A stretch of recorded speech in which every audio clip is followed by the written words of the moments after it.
আসসালামু আলাইকুম, সবাইকে স্বাগতম দীপাস ডায়েরি। আজকে শুরু করেছি আমার ফার্স্ট ব্লগ। ঘুম থেকে উঠতে না উঠতেই দেখি আব্বু অনেকগুলো মাছ নিয়ে এসেছে। এই মাছগুলো কিন্তু কিনে আনেনি, এই মাছগুলো হচ্ছে জাল দিয়ে ধরে এনেছে। আমাদের এখানে অনেক বৃষ্টি হচ্ছে, সেই বৃষ্টিতে পুকুরে আটকে থাকা মাছগুলো সব জমিতে উঠে এসেছে, আর সেখান থেকেই মাছগুলো ধরে নিয়ে এসেছে।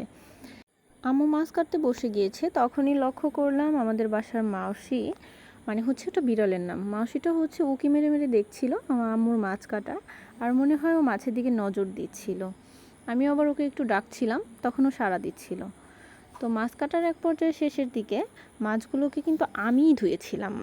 এখন আপনাদের কিছু কথা বলি, এই ভিডিওতে যদি আমার ভয়েস দিতে কোনো ভুল ত্রুটি হয়ে থাকে আমাকে ক্ষমা দৃষ্টিতে দেখবেন, কারণ হচ্ছে আমি ফার্স্ট টাইম নিজের ভয়েস দিয়ে ভিডিও করছি।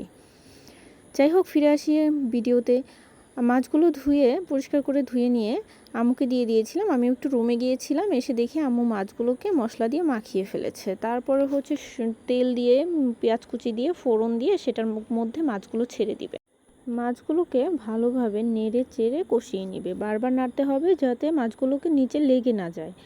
আর এটা যেহেতু তাজা মাছ, আপনারা অনেকেই বলতে পারেন যে হচ্ছে মাছটাকে কেন ভেজে নেয়নি। আমি জানি অনেক অঞ্চলের মানুষই ভেজে মাছ রান্না করাটা বেশি পছন্দ করে, কিন্তু আমি পার্সোনালি ভালো লাগে না আমার মাছ ভেজে রান্না করাটা। আর এটা যেহেতু তাজা মাছ, এজন্য হচ্ছে না ভেজে একটু কষিয়ে রান্না করতে বলেছিলাম আম্মুকে। আম্মু হচ্ছে আমাকে একটু কষিয়ে রান্না করে দিয়েছে। এরপর ঝোল দিয়ে দিল, ঝোল দিয়ে দেওয়ার পর ঢেকে দিচ্ছে, দিয়ে কিছুক্ষণ জাল দেওয়ার পর মাছটার ঝোলটা যখন একটু ঘন হয়ে আসবে, তারপরেও কিন্তু আরেকবার ঢাকনা খুলে বারবার নেড়ে দিতে হবে, না হলে হঠাৎ মাছটা নিচে লেগে যেতে পারে।